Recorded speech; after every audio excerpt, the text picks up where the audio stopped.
ஒரே ஒரு புத்தகம் அது உலகத்தையே மாற்ற முடியும்னா நம்புவீங்களா? உங்க கண்ணு முன்னாடி அநியாயம் நடக்குது, அதை ஒரு பேனாவை எடுத்து சரி பண்ண ஒரு வாய்ப்பு கிடைச்சா வாங்க 2 நிமிஷத்துல டெத் நோட் அனிமே பத்தி தெரிஞ்சுக்கலாம். லைட் யகாமி ஒரு புத்திசாலி மாணவன் உலகத்துல நடக்கிற அநியாயத்தை பார்த்து சலிச்சு போறான். அப்பதான் அவனுக்கு கிடைக்குது ஒரு மர்மமான நோட், டெத் நோட். இதுல யாரோட பேர் எழுதுறானோ அவங்க செத்து போயிடுவாங்க. லைட் இதை வச்சு உலகத்துல இருக்கிற எல்லா குற்றவாளிகளையும் கொல்ல ஆரம்பிக்கிறான். அவனுக்கு அவனை கிரான்னு பேர் வச்சுக்கிறான். லைட் தன்னை ஒரு புது உலகத்தோட கடவுளா பாக்குறான். ஆனா இந்த விளையாட்டுக்கு ஒரு மிகப்பெரிய சவால் வருது. உலகத்தோட நம்பர் 1 டிடெக்டிவான கிரா யாருன்னு கண்டுபிடிக்கிற சவாலை ஏத்துக்கிட்டு வரான். 2 மேதைகளுக்கு இடையில நடக்கிற இந்த மைண்ட் கேம் தான் இந்த அனிமையோட உயிரே. அப்புறம் ஒரு ஷினிகாமி மரண கடவுள் ரியூக்குன்னு சொல்லிட்டு இந்த நாடகத்தை வேடிக்கை மட்டும் பார்க்குது. ஒரு சஸ்பென்ஸான ஒரு கேரக்டர். அந்த ஷினிகாமிக்கு ஆப்பிள்லாம் ரொம்ப பிடிச்சிருக்கு. டெத் நோட் வெறும் கொலைகளை பத்தினது இல்லைங்க, நீதி, அறம், அதிகாரம், இது எல்லாத்தையும் பத்தின ஒரு ஆழமான விவாதம். ஒருத்தனோட நியாயம்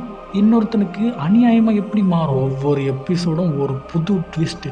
யார் ஜெயிப்பாங்கன்னு கடைசி வரைக்கும் யூகிக்கவே முடியாது. உங்களோட மூளையை பயங்கரமா வேலையை வாங்குற ஒரு த்ரில்லர் அனிமே. நீங்க இது வரைக்கும் பார்க்கலனா கண்டிப்பா பாருங்க.